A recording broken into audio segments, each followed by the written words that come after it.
8 months ஆயிடுச்சு என் பசங்களுக்கு. So 9th month ஸ்டார்டிங்கில் வந்து அவங்களுக்கு ஸ்ட்ராபெரி கொடுத்துடலாம் அப்படின்ட்டு ஸ்ட்ராபெரி வெட்டிட்டு இருக்கேன். அண்ட் இந்த மாதிரி 6+ மந்த்ஸ் பேபிஸ்க்கான ஃபுட் ரெசிபிஸ் ஏதாவது வேணும்னா நீங்கள் கீழே காமெண்ட்ல வந்து ரெசிபின்னு கமெண்ட் பண்ணுங்க.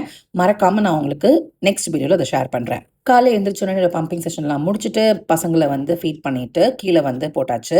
நான் குடுகுடன் மேலே ஏறி வந்து என்னுடைய ஸ்கின் கேர்லாம் பண்ணிட்டு வெளியில கிளம்பிட்டு இருக்கேன். எங்கன்னு பாத்தீங்களா, ஆக்சுவலி நான் வந்து வெஸ்ட் சைட் போடலாம் அப்படின்ற ஒரு ஐடியா, பசங்களுக்கு ஏதாவது நல்ல ட்ரெஸ் எடுத்துட்டு வரலாம் அப்படின்ட்டு. சென்னையில வெயில்லாம் ரொம்ப ஜாஸ்தியாவே ஆயிடுச்சு. ஸோ இந்த வெயிலுக்கு ஏத்த மாதிரி நல்ல ஒரு குவாலிட்டி ட்ரெஸ்ஸோடையும் கம்ஃபர்டிங்கா இருக்கிறதுக்காக நான் இந்த ட்ரெஸ் ப்ரிஃபர் பண்ணேன். During pregnancy and after pregnancy கண்டிப்பா இதை நீங்க வேர் பண்ணிக்கலாம். பம்ப் ஃப்ரெண்ட்லி, மெட்டர்னிட்டி வேர். இதுல ஃபீடிங்கான ஆப்ஷனும் அவைலபிளா இருக்கு. இதுல பேக் நோட்ஸ் மட்டும் இல்லாம கீழே பாக்கெட் இருக்கிறதுனால ரொம்பவே வந்து யூஸ்ஃபுல்லாகவும் இருக்கு. buy 3 at 999 ஆஃபரில் நான் இதை வாங்கியிருந்தேன். நீங்களும் யாழ் பொட்டிக்லேருந்து வாங்கணும்னு நினச்சிங்கன்னா டேரெக்டாக நீங்கள் ஸ்க்ரீனில் தெரியிற நம்பருக்கு காண்டாக்ட் பண்ணி பார்த்துக்கலாம். அப்படி இல்லைனா எனக்கு கமெண்ட் பண்ணிட்டு லிங்க்னு கொடுங்க, டேரெக்டாக உங்கள் டிஎம்ஸில் அனுப்பி விடுறேன்.